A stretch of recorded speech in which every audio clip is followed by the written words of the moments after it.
En rangeant les affaires de mon mari dans notre chambre, j'ai trouvé une carte de visite d'un hôtel 4 étoiles glissée entre ses ceintures.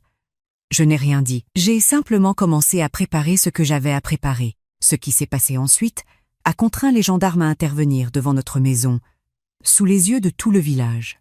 Je m'appelle Geneviève. J'ai 64 ans. Toute ma vie, j'ai cru en une seule chose, qu'on récolte ce qu'on sème. J'ai semé 38 ans de mariage, 3 enfants élevés, une maison retapée de mes propres mains dans un village de Dordogne, et une petite épicerie fine que j'ai construite à partir de rien avec mes économies, mes insomnies et mon obstination. Une épicerie qui sentait la lavande, le miel de châtaignier et les confitures maison. Les habitants du village venaient de loin pour mes terrines et mes pâtés en croûte. Mon mari Édouard, lui, venait surtout pour manger ce que je préparais et dormir dans le lit que j'avais choisi. Ce soir-là, Édouard était rentré plus tôt que d'habitude. Il avait posé sa veste sur le dossier de la chaise, comme toujours, et était allé directement sous la douche sans m'embrasser. Rien d'inhabituel, me disais-je. Les hommes de son âge ont leurs habitudes. Mais quelque chose dans l'air ce soir-là me semblait différent. Une légèreté dans son pas. Une façon de chantonner sous l'eau. Édouard ne chantait plus depuis des années. J'ai ramassé sa veste pour la mettre à sécher. En l'accrochant, j'ai senti quelque chose de rigide dans la poche intérieure. J'ai glissé mes doigts à l'intérieur et j'ai sorti une carte de visite cartonnée, ivoire et dorée. Hôtel Le Manoir des Sources, Brantôme. Chambre réservée au nom de Monsieur Verdier. Arrivée, jeudi. Départ, vendredi. Jeudi. C'était avant, hier. Le jour où Édouard m'avait dit qu'il allait à Bordeaux pour rencontrer un fournisseur de matériaux pour la rénovation du garage. Je suis restée immobile dans le couloir, la carte entre les doigts, à écouter le bruit de l'eau couler derrière la porte.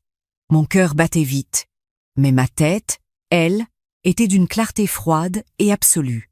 J'ai photographié la carte avec mon téléphone. Je l'ai remise exactement à sa place, dans la poche intérieure, pliée dans le même sens.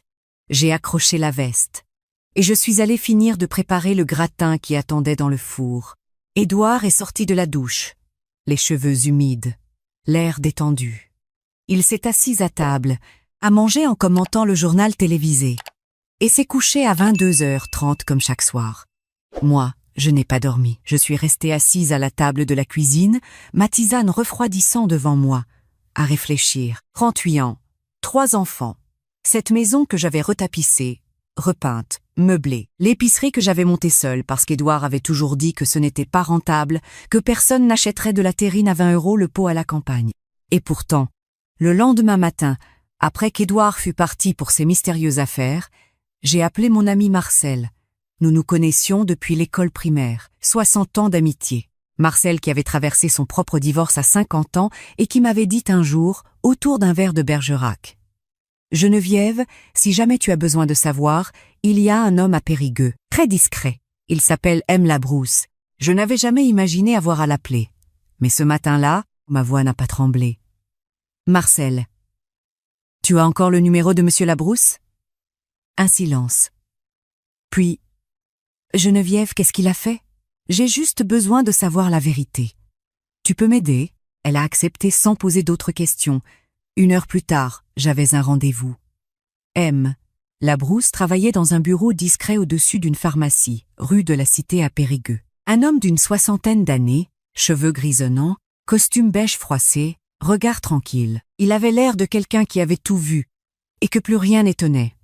Je lui ai montré la photo de la carte de visite, et une photo récente d'Édouard. « C'est tout ce que vous avez ?» a-t-il demandé en prenant des notes dans un petit carnet. « C'est tout. » Mais je pense que ce n'est pas la première fois. Il a hoché la tête. Je commence dès cet après-midi. Restez naturel chez vous. Ne changez rien à vos habitudes. Je suis rentrée à l'épicerie. J'ai disposé les nouvelles livraisons de fromage de chèvre sur l'étalage. J'ai souri aux clients. J'ai fait la caisse. Et j'ai attendu. 3 jours plus tard, mon téléphone a vibré pendant que je découpais une terrine de canard. Un message de Monsieur Labrousse. Une seule phrase. Je vous envoie des photos. Préparez-vous, j'ai posé le couteau, j'ai essuyé mes mains sur mon tablier, j'ai ouvert le message. La première photo. Édouard, dans une rue commerçante de Périgueux, en veste bleu marine, à côté d'une femme. J'ai zoomé, et mon souffle s'est bloqué dans ma gorge. C'était Nathalie, ma meilleure amie depuis 22 ans. Nathalie, qui venait dîner à la maison tous les 2 mois, qui m'aidait aux conserves en septembre, qui avait tenu ma main quand ma mère est morte. Nathalie, dont le mari travaillait à Lyon en semaine et qui se retrouvait souvent seule. Nathalie, à qui j'avais prêté de l'argent il y a 4 ans quand elle avait eu des difficultés. 15 000 €. Elle m'avait dit qu'elle me rembourserait dès que possible. Sur la photo, elle riait. Sa main était posée sur le bras d'Édouard avec une familiarité qui n'avait rien d'amical. M, la brousse, avait envoyé d'autres photos. Eux deux attablés dans une brasserie, penchés l'un vers l'autre, lui qui lui portait son manteau sur les épaules, elle qui s'appuyait contre lui à la sortie d'un parking, et une dernière, devant l'entrée d'un appartement en centre-ville. Pas un hôtel cette fois, un appartement, avec une boîte aux lettres au nom de Nathalie Aumont. Je me suis assise sur le tabouret derrière le comptoir. Ma tête bourdonnait. Nathalie avait un appartement à Périgueux. Son mari croyait qu'elle restait dans notre village quand il travaillait à Lyon. Et apparemment, cet appartement lui servait à recevoir mon mari. J'ai rappelé Monsieur Labrousse. Depuis combien de temps, selon vous? Il a hésité. Les voisins de l'immeuble m'ont dit qu'il se voyait là depuis au moins 10 à 8 mois. Peu, être plus.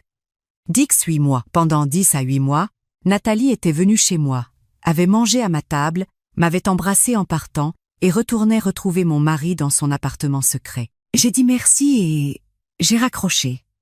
Ce soir-là, Édouard est rentré à l'heure du dîner. Il avait rapporté une bouteille de Pomerol, ce qu'il ne faisait jamais. Il était d'humeur joviale, presque tendre. Il a posé sa main sur mon épaule en passant et m'a dit que le gratin sentait bon. J'ai souri, j'ai servi, j'ai mangé. J'ai parlé de l'épicerie, des livraisons, de la météo. Et pendant qu'il parlait, une pensée tournait dans ma tête avec une précision d'horlogère.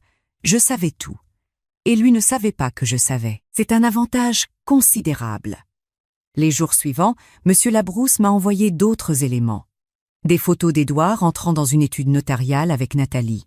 Puis un message audio, enregistré depuis la voiture d'Édouard, grâce à un dispositif que mon enquêteur avait installé lors d'un moment d'inattention dans le parking de l'épicerie.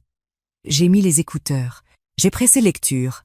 La voix de Nathalie d'abord, sèche et calculatrice, rien à voir avec le ton doux qu'elle prenait avec moi. Elle disait « Le notaire est d'accord. Si tu lui fais signer la procuration pour la gestion de l'épicerie, on peut restructurer les comptes professionnels à notre nom d'ici 2 mois. Elle ne verra rien venir. Elle te fait une confiance aveugle. » Et la voix d'Édouard, celle que j'avais entendue me dire « Je t'aime » pendant 38 ans, Geneviève ne se doute de rien. Elle est trop occupée avec ses confitures et ses fromages pour regarder les papiers de près. Laisse-moi gérer. Je suis resté les écouteurs dans les oreilles longtemps après la fin de l'enregistrement. Le silence qui suivait était assourdissant. Il ne voulait pas seulement me tromper, il voulait me prendre l'épicerie. Mon épicerie, celle que j'avais construite avec 30 000 € hérités de ma mère. Les économies de 20 ans et des journées qui commençaient à 5 heures du matin pour les livraisons au marché. Édouard n'avait jamais levé un carton, n'avait jamais tenu une caisse, n'avait jamais su que le comté se sert à température ambiante. Et il allait signer à la place de quoi exactement? J'ai copié l'enregistrement sur une clé USB. J'ai noté l'heure, la date, l'endroit. J'ai appelé mon avocat, Maître Fontaine à Sarlat, à qui je faisais confiance depuis 15 ans. Je lui ai tout expliqué. Il m'a écouté sans m'interrompre, puis il a dit « Geneviève, ne signez rien, ne bougez rien, et laissez-moi préparer les documents. » Il me fallait encore quelques jours. Il me fallait que tout soit en place avant d'agir. Ce soir-là, Édouard m'a posé la question que j'attendais depuis une semaine. Il a dit, en découpant son fromage, sans me regarder. « Tu sais, Geneviève, j'ai réfléchi. Pour l'épicerie, il faudrait que tu me donnes une procuration pour la gestion courante. Comme ça, si tu es absente ou malade, je peux gérer les fournisseurs sans attendre. » J'ai levé les yeux vers lui. J'ai pris un moment. Puis j'ai répondu tranquillement. « Oui, c'est une bonne idée. Je vais regarder ça avec Maître Fontaine la semaine prochaine. » Il a souri, un sourire satisfait, presque triomphant. « Parfait, j'ai souri aussi. » Mais mon sourire, lui, voulait dire autre chose. Le vendredi suivant, Édouard m'a annoncé qu'il partait pour le week-end. Un ami de longue date qui fêtait ses 60 ans dans le Lot. Il serait de retour dimanche soir. J'ai dit « Bien sûr, amuse. Toi bien. » Je l'ai embrassé sur la joue. J'ai regardé sa voiture disparaître au bout du chemin. Puis j'ai appelé ma fille Claire. Claire habitait à 30 minutes, à Bergerac, 34 ans, solide, directe, institutrice. Quand je lui ai tout raconté, la carte d'hôtel, les photos, l'enregistrement, la procuration, elle n'a pas pleuré. Elle a dit « Qu'est-ce qu'on fait, maman ?» J'ai tout expliqué. Elle a écouté, puis elle a dit « Je serai là samedi matin ». Ce vendredi soir, j'ai préparé 2 choses. D'abord, j'ai appelé Monsieur Labrousse pour lui demander de confirmer où se trouvaient Édouard et Nathalie ce week-end. Il m'a confirmé en 2 heures. Ils étaient ensemble dans l'appartement de Périgueux. Le mari de Nathalie, lui, croyait toujours qu'elle rendait visite à une cousine à Bordeaux. Ensuite, j'ai préparé une grande marmite de soupe de légumes pour mes voisins, les Barthélemy, comme je le faisais parfois, mais cette fois, en portant la marmite, j'ai glissé à Madame Barthélemy, une femme qui connaissait tout le monde dans un rayon de 10 kilomètres que j'avais un service à lui demander. Le samedi matin, Claire est arrivée avec les documents que Maître Fontaine avait préparés. Une demande de divorce pour faute, une plainte pour tentative de fraude et abus de confiance, avec toutes les preuves enregistrées sur clé USB, et une lettre recommandée au mari de Nathalie, que j'avais décidé d'envoyer moi-même, parce que lui aussi méritait de savoir la vérité. À 14 heures, Édouard est rentré. Pas dimanche soir comme prévu. Le samedi après-midi, peut être qu'il s'était ennuyé, peut être qu'il avait senti quelque chose. Il a poussé la porte de la cuisine et s'est figé. Autour de ma table étaient assis Claire, Maître Fontaine, M. Labrousse et Madame Barthélemy qui avait contacté de son côté le mari de Nathalie, un homme discret et digne nommé René qui était lui aussi arrivé 1 heure plus tôt, hébété, les mains croisées sur la table, les yeux dans le vide. Édouard a regardé le tour de table, puis il a vu les dossiers posés devant chaque personne. Puis il m'a regardé. « Geneviève, qu'est-ce que c'est que ça ?» Je lui ai répondu d'une voix posée, presque douce. « Assieds. Toi, Édouard, on a des choses à régler. » Il a voulu protester. Maître Fontaine l'a interrompu en lui expliquant calmement que tout était documenté, que la procédure était engagée et qu'il avait intérêt à coopérer. Édouard a regardé René. René le regardait avec ce mélange de douleur et de mépris que seul un homme trahi par un autre homme qu'il croyait honnête peut avoir. Il n'a pas dit un mot. Il n'en avait pas besoin. Madame Barthélemy, elle, avait discrètement appelé sa nièce en arrivant. Sa nièce qui était journaliste pour le journal local et qui habitait à 5 minutes. Je ne lui avais rien demandé. Mais Madame Barthélemy avait ses propres convictions sur la justice. Ce que je n'avais pas prévu, c'est que Nathalie soit arrivée 20 minutes plus tard. Elle avait dû appeler Édouard dans la voiture et lui avait probablement dit qu'elle voulait lui parler. Elle ne savait pas que sa voiture était garée dans la cour. Elle ne savait pas que René était là. Elle a poussé la porte de la cuisine, comme si elle entrait dans un endroit qui lui était familier, ce qui, à bien y réfléchir, n'était pas faux. Elle a vu René en premier. Son visage a perdu toutes ses couleurs, d'un seul coup. René s'est levé lentement. Il n'a pas crié. Il a juste dit, d'une voix blanche, « Tu peux m'expliquer ?» Ce qui a suivi, je l'ai regardé sans intervenir. Nathalie qui s'effondrait sur une chaise. Édouard qui tentait de trouver des mots et n'en trouvait pas. René qui sortait de la pièce sans claquer la porte, avec cette dignité déchirante des hommes qui savent quand tout est terminé. C'est à ce moment-là que j'ai entendu les gendarmes. Pas à cause de moi, du moins pas directement. C'est le mari de Nathalie qui les avait appelés en arrivant dans notre village. Parce qu'il avait découvert en route, grâce aux documents que je lui avais fait parvenir, que Nathalie avait également prélevé des sommes importantes sur leur compte joint, près de 22 000 € en 10 à 8 mois, pour financer ses séjours et ses sorties avec Édouard. C'était une plainte pour abus de confiance conjugale. Les gendarmes étaient simplement venus prendre sa déposition, mais ils étaient garés devant chez moi. Devant ma maison, dans ce petit village où tout le monde se connaît, où le bouche à oreille va plus vite que les réseaux sociaux. En 10 minutes, il y avait une douzaine de voisins sur le trottoir d'en face. La nièce de Madame Barthélemy prenait des notes sur son carnet. Édouard a dû expliquer aux gendarmes pourquoi il était là, pourquoi Nathalie était là, et dans quel cadre tout cela s'était produit. Ce n'était pas leur affaire au sens judiciaire du terme, mais les gendarmes de campagne connaissent bien les familles. Ils ont demandé. Édouard a marmonné. Nathalie pleurait. Le brigadier, un homme que je connaissais depuis des années pour lui avoir vendu des conserves, m'a regardé avec quelque chose que je ne saurais pas bien nommer. Pas de la pitié, plutôt du respect. « Madame Geneviève, a-t-il dit, vous gérez ça avec beaucoup de calme. J'ai répondu. J'ai eu le temps de me préparer. Maître Fontaine a fait signer à Édouard les premiers documents ce jour-là. Il était trop abasourdi pour résister. La procédure de divorce était engagée. La plainte pour tentative de fraude était déposée. La procuration qu'il m'avait demandé de signer ne verrait jamais le jour.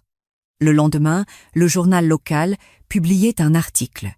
Discret, factuel, sans nommer personne directement. Mais dans un village de 1200 habitants, les non-dits parlent aussi fort que les titres en gras. Les semaines qui ont suivi ont été étranges. L'épicerie n'a jamais aussi bien marché. Les gens venaient, achetaient une terrine, un pot de miel et restaient 10 minutes de plus que d'habitude. Certains me serraient la main sans rien dire. D'autres me demandaient si j'avais besoin de quelque chose. Madame Barthélemy venait tous les matins pour son fromage de chèvre et ne manquait jamais de me raconter les derniers développements du village avec une précision encyclopédique. Claire venait 2 week-ends sur 3. Elle m'aidait aux livraisons du samedi matin, elle qui avait appris à conduire la camionnette à 10 à 7 ans, pour m'aider pendant les vacances. On ne parlait pas beaucoup d'Édouard. On parlait de l'épicerie, des projets, d'une terrasse qu'on pourrait construire devant la boutique pour l'été. Mon fils aîné, Bertrand, habitait à Toulouse. Il m'avait appelé le soir même des événements, la voix tendue. Il avait dit « Maman, j'aurais voulu être là ». Je lui avais dit « Tu es là maintenant. C'est ce qui compte ». Ce qui était plus difficile, c'était le silence là où il y avait eu une présence. La chaise vide au bout de la table, l'absence du bruit de ses pas le matin. 38 ans laissent des traces dans une maison, même quand celui qui les a faites ne méritait pas qu'on les garde. Parfois, le soir, après avoir fermé l'épicerie et rangé les étals, je m'asseyais sur le banc de pierre devant la maison et je regardais la lumière baisser sur les collines. Le Périgord à cette heure-là est d'une beauté tranquille et têtue. Il ressemble à ce que j'avais voulu être toute ma vie sans toujours y parvenir. Je pensais à Nathalie, pas avec haine, la haine fatigue trop vite, mais avec une tristesse particulière, celle qu'on éprouve quand on réalise qu'on n'a jamais vraiment connu quelqu'un qu'on croyait connaître par cœur. 22 ans d'amitié. Ses confidences à ma table, les vendanges qu'on avait faites ensemble chez son cousin dans le Lot, la façon dont elle pleurait au cinéma pour les films les plus banals. Tout ça avait existé, et tout ça avait coexisté avec le reste. Je n'arrivais pas à décider lequel des deux était le vrai. René, lui, avait quitté la région. Un voisin m'avait dit qu'il était allé s'installer près de sa sœur, dans le Cantal. Je lui avais envoyé un mot simple, quelques lignes sur une carte, pas de grands mots, juste « Courage, René, vous méritez mieux ». Il m'avait répondu 3 semaines plus tard par une carte postale d'une vue de montagne enneigée. Il avait écrit « Merci, Geneviève, vous êtes une femme de bien ». Je l'avais glissée dans le tiroir de la caisse enregistreuse. Je la regardais parfois. Un soir de mars, Claire était venue pour l'inventaire de fin de trimestre. On avait travaillé jusqu'à 21 heures, compté les stocks, passé les commandes pour Pâques. Puis on s'était assis dans l'arrière-boutique avec 2 verres de Montbazillac et les restes d'un pâté de foie que j'avais préparé le matin. Claire a dit, sans me regarder, en tournant son verre entre ses doigts, « Tu regrettes quelque chose, maman ?» J'ai réfléchi honnêtement avant de répondre. Je regrette les années que j'ai mises à ne pas voir ce que je refusais de voir. Je regrette l'argent prêté à Nathalie, pas pour l'argent lui-même, mais parce que ça me rappelle à quel point je faisais confiance les yeux fermés. Et je regrette peu, être de ne pas m'être plus méfié de ma propre générosité. Parfois, donner trop facilement, c'est aussi une façon de ne pas regarder les choses en face. Claire a hoché la tête. Elle a posé son verre. Elle a dit « Et maintenant ?» J'ai regardé l'épicerie autour de moi. Les étagères que j'avais installées avec mon beau-frère il y a 20 ans. Les bocaux alignés comme une collection de lumières ambrées. Le vieux comptoir en bois que je refusais de changer parce qu'il avait appartenu à l'épicerie du village d'avant. Celle qui avait fermé et dont j'avais repris l'espace. Maintenant, j'ai dit, je vais commander du nouveau matériel pour les conserves. On va passer en production 2 fois par semaine au lieu d'1. Et cet été, on ouvre la terrasse. Claire a souri. Le premier vrai sourire depuis longtemps. Le printemps est arrivé doucement sur la Dordogne, comme il le fait toujours, sans s'annoncer, par une succession de matins de plus en plus clairs. Les pruniers derrière la maison ont fleuri en premier. Puis les cerisiers. J'ai recommencé à me lever à 5 heures, non plus par nécessité anxieuse, mais parce que j'aimais cette heure-là, ce silence du matin où le monde n'appartient encore à personne. Je faisais les livraisons au marché de Sarlat le mercredi. Les restaurateurs de la région avaient commencé à me contacter pour des commandes régulières. Un chef étoilé de Périgueux m'avait écrit pour me demander si je pouvais lui fournir de la confiture de figues pour sa carte d'automne. J'avais dit oui. L'épicerie prenait une dimension que je n'avais pas osé imaginer du temps où Édouard était là à me répéter que c'était trop risqué, que ça n'évoluerait jamais, que les gens préféraient le supermarché. Les gens ne préfèrent pas toujours le supermarché. Parfois, ils préfèrent qu'on les regarde dans les yeux et qu'on leur parle de ce qu'ils mangent. C'est tout. Maître Fontaine m'avait informé que la procédure de divorce avançait. Édouard n'avait pas contesté les faits, il n'en avait guère les moyens face aux preuves. Il était parti vivre chez son frère à Agen. La maison était à moi. L'épicerie était à moi. Elle l'avait toujours été. La plainte pour tentative de fraude suivait son cours. Maître Fontaine était prudent dans ses pronostics, mais il m'avait dit que les preuves étaient solides et que le parquet avait décidé de poursuivre. Un matin d'avril, j'ai reçu un virement sur mon compte professionnel, 14 200 €, avec un message de 3 mots. Je suis désolée. J'ai Nathalie. Elle avait remboursé presque tout ce qu'elle m'avait emprunté. Pas la totalité, mais presque. Je suis restée longtemps devant l'écran de mon téléphone. Je ne savais pas quoi penser de ce geste. Était-ce du remords? Une tentative de limiter les dégâts judiciaires? Les deux à la fois, probablement. On peut éprouver plusieurs choses en même temps. Je le savais mieux que personne. Je n'ai pas répondu à son message. Ce n'était pas par dureté. C'est qu'il n'y avait rien à dire qui aurait eu du sens. Ce matin-là, Claire m'a appelé pour me dire qu'elle avait trouvé un entrepreneur pour la terrasse. On a parlé de l'orientation, de la taille, du type de mobilier. Elle avait des idées précises et les exprimait avec cet enthousiasme direct qui m'avait toujours fait du bien. J'ai raccroché, j'ai mis mon tablier et j'ai commencé à préparer la fournée de terrine pour le lendemain. La radio jouait en fond, les pots s'alignaient sur le plan de travail. L'odeur du foie gras et des herbes de Provence emplissait la cuisine. Je n'avais pas tout gagné. Je n'allais pas prétendre le contraire. 38 ans d'une vie partagée, même imparfaitement, même douloureusement, ça ne se range pas dans une case perte ou gain. Ça s'assimile lentement, comme une blessure qui cicatrise sans disparaître tout à fait. Mais j'avais gardé ce que j'avais construit. J'avais gardé ma fille. J'avais gardé mes mains, mon travail, ma maison, mon village. Et j'avais gardé quelque chose d'autre. Quelque chose de plus difficile à nommer. La certitude d'avoir agi avec la tête et le cœur dans le même sens, sans me laisser dévorer par la colère, ni engourdir par la peur. Il y a une dignité dans ça, pas spectaculaire, pas toujours visible, mais solide.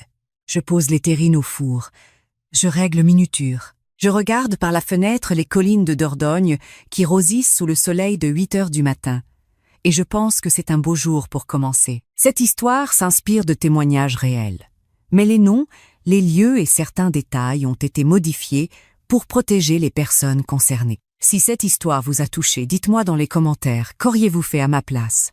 Et depuis quelle ville ou quel pays vous écoutez-vous cette histoire? Nous aimons savoir jusqu'où nos récits voyagent. N'oubliez pas de regarder la prochaine vidéo qui apparaît sur votre écran. Elle vous réserve un récit tout aussi bouleversant, du début à la fin.